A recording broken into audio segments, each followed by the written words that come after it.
को खत्म नहीं कर सकते हैं, बस जाने की दरख्वास्त कर सकते हैं। ये लाइनें मिर्ज़ा गालिब ने नहीं बल्कि शहर की ही एक ऐसी लेखिका ने लिखी हैं जो बिंदास वुमनिया कहलाने की हकदार हैं। आज हम आपको मिलवाने जा रहे हैं शहर की लेखिका कुमारी छाया जी से। वैसे तो कोई अपने पैशन को फॉलो करे यही बहुत बड़ी बात होती है, लेकिन इस लेखिका की खास बात यह है कि इन्होंने अपने पैशन को उस वक्त भी नहीं छोड़ा जब इनकी ज़िंदगी का सबसे मुश्किल दौर चल रहा था। दरअसल कुमारी छाया जी लंग्स कैंसर की पेशेंट हैं और इनके केमोथेरेपीज़ अब भी जारी हैं, लेकिन फिर भी ये अपने किताबों के ज़रिए और अपनी कविताओं के ज़रिए लोगों को इंस्पायर करने की कोशिश कर रही हैं। तो चलिए आइए उनसे रूबरू होते हैं और जानते हैं कि कैसे उन्होंने खुद को एक दूसरा मौका दिया और अपने अंदर के ऑथर को और बेहतर करने की कोशिश कर रही हैं। सबसे पहले तो मैम आप अपनी हेल्थ के बारे में बताइए, तबीयत कैसी है आपकी? मैं भी ठीक हूँ कृतिका, लेकिन पास्ट में बहुत ज़्यादा बीमार थी। एटलीस्ट 2020 में मेरा ऐसा हुआ कि अचानक से मैं बहुत ज़्यादा बीमार पड़ गई और मुझे ऐसा एहसास भी नहीं था कि इस तरह का कोई बहुत बड़ी शारीरिक परेशानी में मैं फंस जाऊंगी। तो 2020 जब कोरोना जस्ट स्टार्ट ही हुआ था तो मेरा हेल्थ इशू स्टार्ट हुआ, तो मैंने बहुत लाइटली लिया कि ऐसी कोई प्रॉब्लम है मुझे। लेकिन जब मैं ट्रीटमेंट में आई तो मुझे बायोप्सी टेस्ट से ये क्लियर हुआ कि मुझे लंग्स में कैंसर है और वो सेकंड स्टेज था। तो चूँकि डॉक्टर्स अच्छे मुझे मिलते गए तो पहले आइडेंटिफाई हुआ और मेरा ट्रीटमेंट स्टार्ट हो गया। अभी भी मेरा कीमोथेरेपी चल रहा है, लेकिन मैं बहुत ज़्यादा बहुत रिकवर की हूँ। तो अभी भी आप कीमो के लिए जाती रहती हैं? हाँ, अभी भी मैं कीमो के लिए जाती हूँ और आप देख रही हैं कि मैं काफ़ी इम्प्रूव की हूँ, जबकि 2020 में मैं बिल्कुल बेड पर थी और लगभग 1 मंथ कंटिन्यू में यहाँ हमारे हॉस्पिटल में एडमिट थे। चूँकि मेरे लंग्स में इन्फेक्शन हुआ था जिसकी वजह से मैं लंग्स कैंसर की पेशेंट ऐसा क्लियर हुआ। तो अभी बहुत रिकवरी तो बिल्कुल दिख रही है। हाँ, रिकवरी दिख रही है और साथ में मैं लिखना शुरू करी हूँ, तो वो मेरे साथ अंदर में पॉजिटिव वाइब्स ला रहा है जिसकी वजह से मैं बहुत जल्दी रिकवर हो रही हूँ। तो वो भी एक तरीके से सपोर्ट कर रहा है। बिल्कुल बिल्कुल, वो लिखना मेरे लिए एक मेडिसिन जैसा अभी काम कर रहा है। कीमोथेरेपी के साथ वो भी अपना वर्क कर रहा है अपना वर्क। कोई भी अगर परेशानी में बहुत ज़्यादा होते हैं या कोई फिजिकल इशू भी ऐसा कुछ बड़ा होता है तो अक्सर लोग डिप्रेशन की तरफ जाने लगते हैं, लेकिन आपको देखकर बिल्कुल ऐसा नहीं लग रहा, बल्कि आप नॉर्मल लोगों से भी ज़्यादा पॉजिटिव नज़र आ रही हैं। धन्यवाद। मैं चाहूँगी कि सब लोग ऐसे ही सोचें। हम समझ सकते हैं कि जब हम बहुत ज़्यादा बीमार होते हैं, वो कैंसर हो या कोई भी बीमारी हो, तो ये बोलना आसान है कि पॉजिटिव रहिए, सकारात्मक सोचिए, लेकिन जो इससे पीड़ित रहता है, चूँकि मैं वो चीज़ देख चुकी हूँ, उसको कितना कष्ट में वो होता है जब पीड़ा जब शरीर में होती है, तो उसके बाद लोग शारीरिक, मानसिक और आर्थिक रूप से भी परेशान हो रहते हैं, चूँकि बीमारी ही ऐसी है। तो उस वक्त क्या है कि मेरा मानना है कि थोड़ा पॉजिटिव रहना चाहिए। अगर सब चीज़ नेगेटिव ही सोचेंगे, नकारात्मक सोचेंगे, तो वैसे ही होते जाएगा जीवन में। तो हमारा जो सोच है वो इसी दिशा की ओर बढ़ता है, मेरा ऐसा मानना है। तो जब भी आपको कुछ ऐसा लगे तो अच्छा सोचिए, चाहे जीवन में कितना भी कष्ट हो, अच्छी बातें सोचिएगा तो हो सकता है कि वो पल बीत जाएगा और वो जो नेगेटिव है, जो नकारात्मक चीज़ हो रही है, वो आपका पॉजिटिव सकारात्मक रूप में परिवर्तित बदल जाएगी और तब आपको लगेगा कि हाँ, हम जो सोचे थे वो ठीक सोच रहे थे। कैंसर पेशेंट हैं या किसी भी बीमारी से हैं, वो कुछ ऐसा ज़रूर करे जो आपको अच्छा लगता हो, जिसका जो हॉबी है या कुछ मन करे कि कोई सिंगिंग में रहते हैं, जिस चीज़ में खुद को एंजॉय करे, तो वो क्या करेगा कि वो ट्रीटमेंट में भी उसको वो उनका पॉजिटिव सकारात्मकता लाएगा और सपोर्ट करेगा। और उनके माइंड में जो मस्तिष्क में चलता रहता है कि मैं इस बीमारी से पीड़ित हूँ, मुझे ये बीमारी है, तो वो चीज़ उनके दिमाग से थोड़ा हटा हुआ रहेगा। संदेश के जैसा मानिए कि ये बीमारी हम खुद भी जब कीमो के लिए जाते हैं तो वहाँ बहुत सारे पेशेंट आते हैं कीमोथेरेपी के लिए, तो हम देखते हैं कुछ पेशेंट हैं जो उनको लगता है कि अब जीवन ख़त्म हो गया है, अब कुछ भी नहीं है। लेकिन वहीं हम बोलना चाहते हैं कि नहीं, हो सकता है यहाँ कुछ आपका शुरुआत हो, जैसा मेरे साथ हुआ है।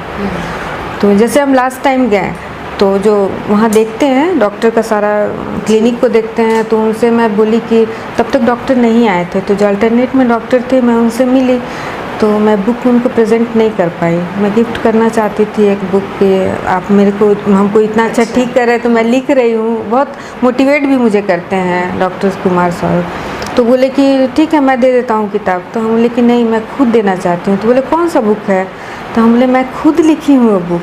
तो बोले कि वो आपने लिखी है, तब तो आप ही को देना चाहिए। चलिए फिर जाकर मैं डॉक्टर को दी, खुद दिया और उन्होंने बहुत बहुत अच्छा उनसे रिस्पांस मुझे मिलता है, और वो मुझे मोटिवेट करते हैं कि आप ऐसे ही लिखते रहिए, फिर देखिए आप एक दिन बिल्कुल ठीक हो जाएंगे।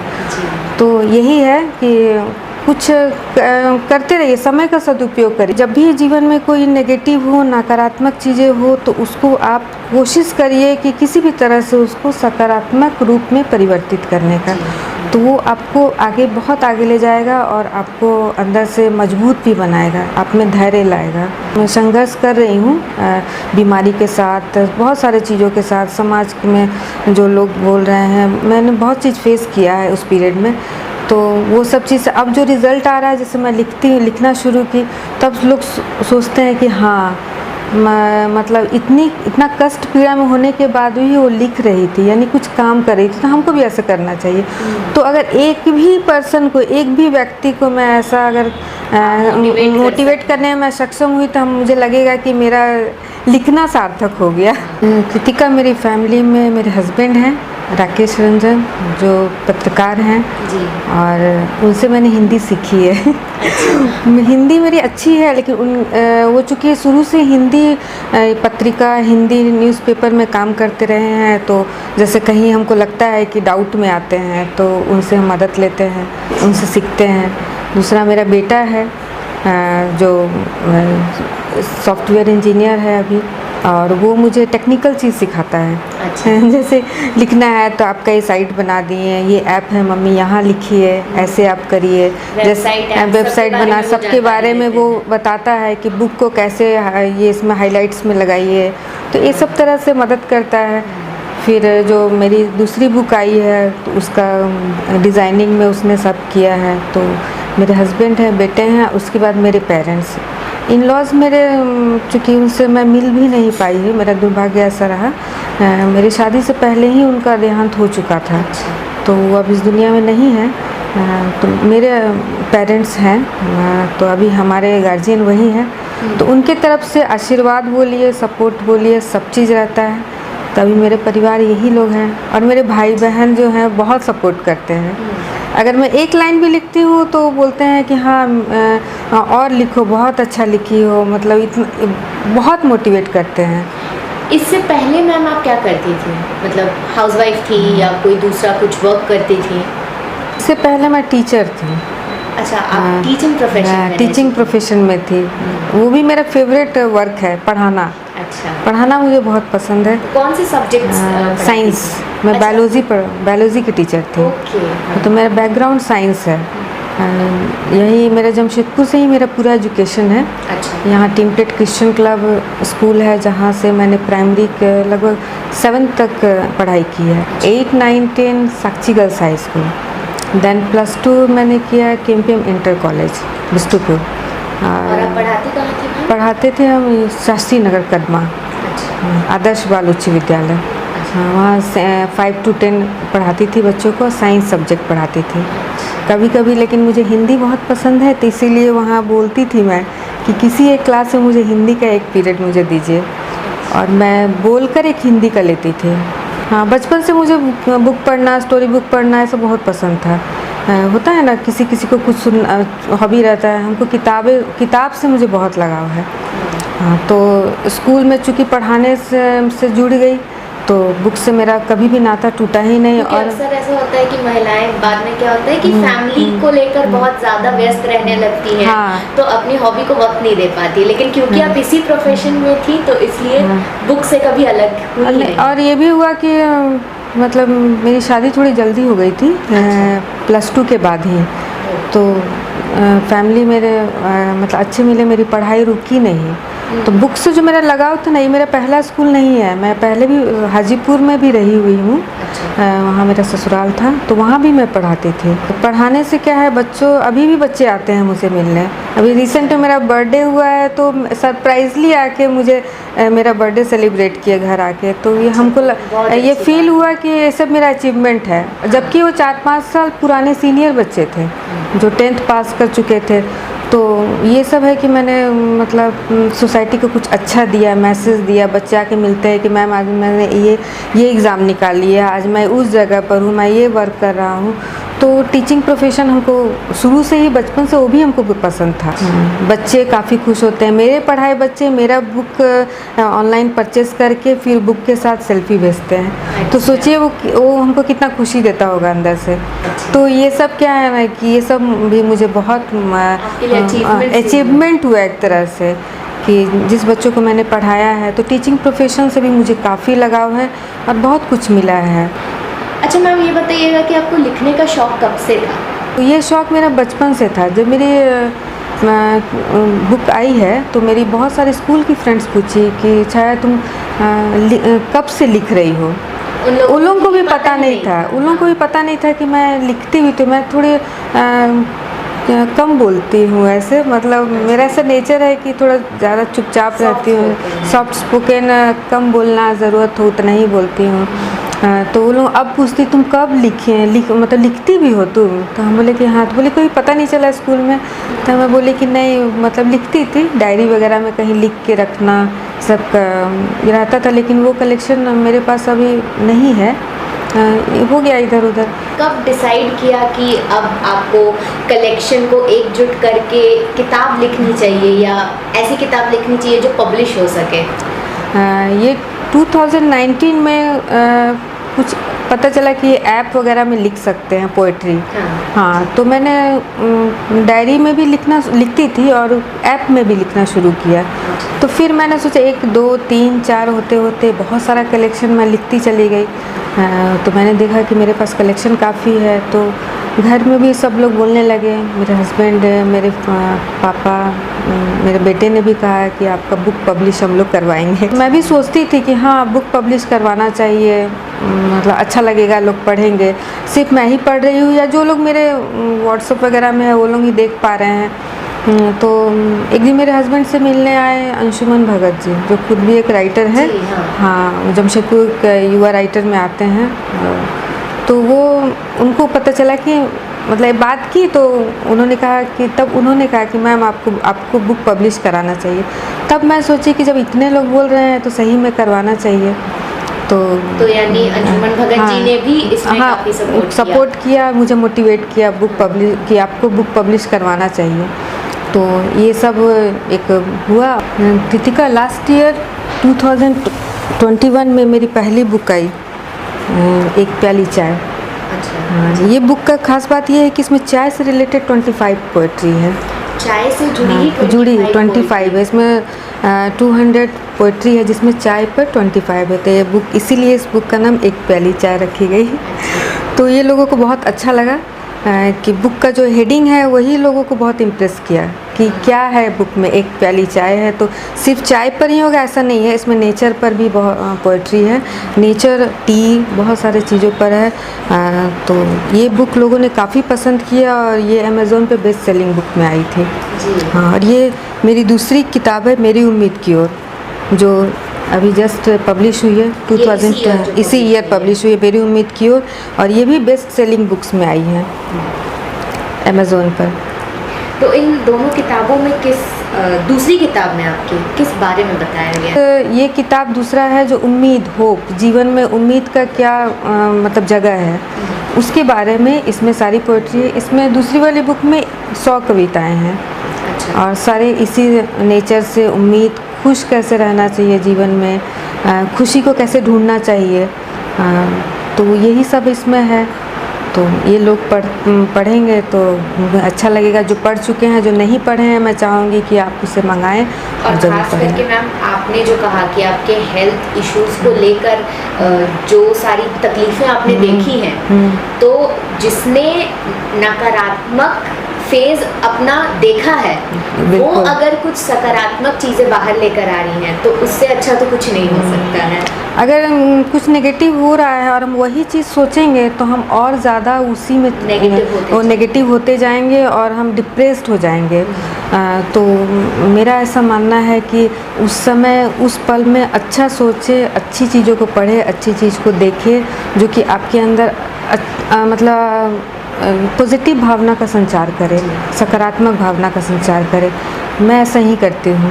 और यही चीज़ मैम जो आप बता रही हैं, तो अगर आपकी दोनों बुक्स के टाइटल्स देखें, एक प्याली चाय और मेरी उम्मीद की ओर, देखते साथ ही पॉजिटिव एनर्जी पता चल रही है। इसीलिए मैंने बुक का शीर्षक ही रखा मेरी उम्मीद की ओर। तो मतलब मेरी उम्मीद का, जैसे मैं एक फूल को ही अगर देखती हूँ ना, तो जनरली लोग एक फूल देख लेंगे कि फूल है, लेकिन मैं वैसे फूल को नहीं देखती हूँ। मैं देखती हूँ तो मैं देखती हूँ उसकी पंखुड़ी है, उसमें कितने सारे रंग हैं, कितने सुंदर लग रहे हैं। अगर मैं हवा भी बहते हुए देखती हूँ, अगर रात में चाँद को भी मैं देखती हूँ छत पे, तो ऐसा नहीं कि मैं चाँद को देख लेती हूँ हो गया चाँद, नहीं, मैं तुरंत उसको अपना कैमरा ऑन करती हूँ, उसको कैमरे में कैद करती हूँ। और अगर मैं चाँद से रिलेटेड कोई अगर शब्द मेरे जहन में आता है तो मैं तुरंत उसे नोट डाउन कर लेती हूँ। तो मेरी उम्मीद की ओर में चाँद पर भी बहुत सारी कविताएँ हैं। चाँद को देखने से एक शीतलता अंदर महसूस होता है, तो वही मेरी कविताओं को पढ़ने से जो चाँद से रिलेटेड है तो वो महसूस ज़रूर करवाएंगी। अच्छा मैम, आपकी किताबें पब्लिश होने के बाद लोगों का क्या रिएक्शन रहा? क्योंकि आपकी दोनों किताबें बेस्ट सेलिंग हैं। पहली किताब तो बेस्ट सेलिंग रही ही, साथ ही दूसरी किताब भी बेस्ट सेलिंग बनी। तो आपके फ्रेंड्स का हो गया या फैमिली का हो गया या जो दूसरे रीडर्स हैं उनका भी क्या रिएक्शन रहा है? कृतिका, मैं बहुत खुश हूँ कि मेरी दोनों बुक्स बेस्ट सेलिंग बुक है। तो आप सोच सकती हैं मुझे कितनी खुशी हो रही होगी। और जहाँ तक रिएक्शन का है, तो वो जो रिव्यू में मुझे अमेज़ोन पर मिला है, कुछ मेरी पहली किताब की हो या दूसरी की हो, बहुत ही अच्छा रिव्यू मिला है। और रिव्यू का स्क्रीनशॉट लेके लोग भेजते हैं कि देखिए मैंने रिव्यू दिया है। और जहाँ तक दोस्त या फैमिली मेम्बर्स है, जो असली गांव है वो बिहार में है, हाजीपुर में, तो वहाँ तक ये बात मतलब लोगों को काफ़ी सपोर्ट में, वहाँ भी लोग मंगवाते हैं। चाहे जो गांव है, मेरा मायका गांव है, घोसबर नाम है उसका, तो वहाँ लोगों ने मंगवाया। और मेरा ससुराल है वो भी वहीं पर है, बाजितपुर है, वैशाली ज़िले में आता है। तो वहाँ पर लोगों में गांव में मंगवाया बुक मेरा, और उसके बाद सेल्फी लेके भेजे। तो मेरे लिए ना वो अचीवमेंट बहुत बड़ा है। जैसे मैं एक बार बैंक में गई तो मेरे एक स्कूल चाइल्डहुड फ्रेंड मिले, स्कूल के का फ्रेंड, कि मुझे पहचानी, तो मैं बोली नहीं पहचान पाई, सॉरी, लेकिन उन्होंने निकाला तुरंत मोबाइल से, बोले कि देखो, तब तक मेरा दूसरा बुक नहीं आया था, पहले ही बुक आया हुआ था। तब उन्होंने नाम बताया, फिर उन्होंने स्कूल के ग्रुप में मुझे ऐड किया, तो मुझे कितने सारे फ्रेंड से मिले, मैं मिल पाई। तो वो सब मैं किताब को अपना धन्यवाद कहूँगी कि मुझे लोगों से इतना प्यार मिला। तो मैम नेक्स्ट आप किस किताब पर काम कर रही हैं? नेक्स्ट एक दो टॉपिक मैंने सोचा है। मैं सोच रही थी कि 2 बुक मेरे पोइट्री की ही आई है अब तक, तो अब मैं सोच रही हूँ कि कुछ ऐसा लिखूँ जो थोड़ा पोइट्री से अलग हो। जैसे कैंसर के प्रति लोग जागरूक नहीं हैं, तो मेरा क्या एक्सपीरियंस रहा कैंसर के साथ, मैं कैसे मेरा ट्रीटमेंट हो या मेरा लेखन क्षेत्र हो, मेरा जीवन शैली हो, तो मैं चाहूँगी कि लोगों को बताऊँ और जागरूक करूँ। तो मेरा ऐसा सोच रही हूँ कि मैं इस पर कुछ लिखूँ। तो मैम जैसा आप बता रही हैं कि आपको फैमिली, फ्रेंड सबसे बहुत ज़्यादा सपोर्ट मिला, तो इतनी मुश्किल परिस्थितियों से भी आप उभर पाई हैं, लेकिन क्या आपको ऐसा लगता है कि सारी महिलाओं को ऐसा ही प्लेटफॉर्म मिल पाता है? मुझे लगता है कि सबको ऐसा प्लेटफॉर्म नहीं मिल पाता है। जैसा आपके हिसाब से मैम क्या कारण है इसका? हाँ, मेरे हिसाब से कारण ये है कि कारण कोई एक नहीं, 2-3 कारण है। पहला कारण ये है कि जैसे महिलाएं हैं वो पहले ही सोच लेती है कि जैसे शादी हो गई, अगर ज़्यादातर ऐसे ही होता है हमारा जो समाज है कि एक उम्र जब आती है तो लोग सोचते हैं कि शादी हो जानी चाहिए। अब तो परिवर्तन आया है समाज में, लेकिन फिर भी सोच उतना नहीं बदला है अभी। महिलाओं को मान लीजिए कि अगर शादी हो भी जाती है तो जीवन में जो करना चाहती हैं कि शादी में जाकर रुक नहीं जाना चाहिए। हाँ, अपने ख्वाहिशों के लिए समय ज़रूर निकालिए और वो निकलेगा। जैसे कि मैंने मेरी उम्मीद की और किताब में मेरी कुछ लाइनें हैं जो मैं महिलाओं को कहना चाहूँगी। वो है 4 ही 5 लाइन, लेकिन उसमें बहुत उसका मीनिंग बहुत अच्छा है। सोचेंगी, ख्वाहिशें कभी शोर नहीं मचाती, वो चुपके से आती है। वो दरवाजे को नहीं खिड़की खटखटाती है, चंदा की रोशनी में धुली हुई हृदय पर दस्तक देती है। मतलब मेरा कहना ये है कि ख्वाहिशें कभी आके आपको बोलेंगी नहीं कि आप तुम ये करो या आपको ये करना चाहिए। वो धीरे से आपके पास आएंगी, आपको उसको रोकना है अपने पास कि हाँ हमको ये करना है। हम शादी हो गई है तो वो भी ज़रूरी है, बच्चे हैं वो भी ज़रूरी है, परिवार भी ज़रूरी है, साथ में हमको क्या करना है वो भी समय निकलेगा अगर हम निकालेंगे तो। बहुत खूबसूरत तरीके से इन लाइनों में आपने ये बताया है कि हमें खुद अपने लिए अगर चाह होगी कि हम वक्त निकाल सकते हैं तो शायद वक्त ज़रूर निकलेगा। और जब हम वो चीज़ के लिए आगे बढ़ेंगे तो परिवार ज़रूर सपोर्ट करेंगे। ऐसा नहीं है कि कोई सपोर्ट नहीं करेंगे। तो इसके लिए वही कहेंगे कि अपनी तमन्नाओं ख्वाहिशों को पंख ज़रूर दीजिए।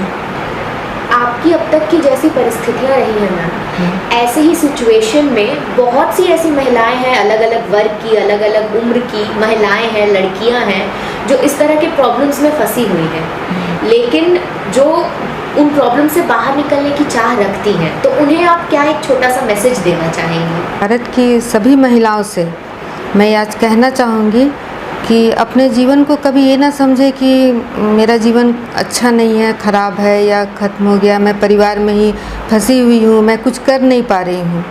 मैं पहले भी बोल चुकी हूँ, अभी भी कहती हूँ कि अपनी ख्वाहिशों को पंख दीजिए और आप में भगवान ने जो भी अच्छी चीज़ें दी हैं, ऐसा कुछ गुण दिया, ऐसी कोई क्वालिटी है तो उसको बाहर लाइए। आप एक कदम आगे बढ़ाएंगे, परिवार आपका दूसरा कदम आगे बढ़ाने के लिए आपका सपोर्ट में ज़रूर आएंगे। बस आपका जो कदम है वो सकारात्मक होना चाहिए, सही दिशा की तरफ होना चाहिए। आप एक कदम बढ़ाइए, देखिए 4, 10 कदम, 20 कदम, 100 कदम आपके साथ आएंगे।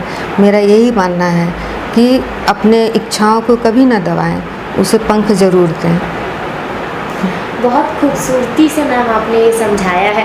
जो खूबसूरती आपकी किताबों में, आपके शब्दों में झलकती है, उसी खूबसूरती से आपने जितनी भी ऑडियंस है हमारी, और ख़ास करके जितनी भी महिलाएं हैं, लड़कियां हैं, उन्हें आप ये समझाने की कोशिश की है कि उन्हें सकारात्मक रास्ते की ओर कदम बढ़ाना है, और वो एक कदम बढ़ाएंगे तो उनके साथ बहुत सारे कदम जुड़ जाएंगे। ये एक बहुत प्यारा मैसेज है और thank you so much ma'am. आप एक बहुत बड़ी मोटिवेशन है, क्योंकि आपने किताब लिखी है, लेकिन किन परिस्थितियों में किताब लिखी है वो काबिलियत तारीफ है। So thank you so much ma'am अपने पूरे एक्सपीरियंस को हमारे साथ शेयर करने के लिए। एंड आई एम श्योर कि हमारे जितने भी व्यूअर्स हैं जो इस वीडियो को देख रहे हैं, उन्हें बहुत कुछ सीखने को मिला होगा आपसे। एंड आई एम श्योर कि सभी लोग आपसे इंस्पायर हुए होंगे। मुझे बहुत अच्छा लगेगा अगर मैं एक भी व्यक्ति को मोटिवेट कर पाऊँ जी। और मैं चाहूँगी कि सभी लोग जीवन में आगे बढ़ें, चाहे परिस्थितियाँ, कठिनाइयाँ आती रहेंगी और वो आएंगी, और उसके साथ ही सब साथ में चलता रहेगा और जीवन ऐसे ही चलता रहेगा। बिंदास मोमनिया की इस कहानी ने हमें अपने सपनों को पंख लगाना सिखाया है। इसलिए ऐसे ही इंस्पिरेशनल एंड मोटिवेशनल स्टोरीज के लिए keep watching the Mediapur Wala and like, share and subscribe the Mediapur Wala. Thank you so much ma'am. Thank you Kritika, बहुत अच्छा लगा आपके साथ बात करके।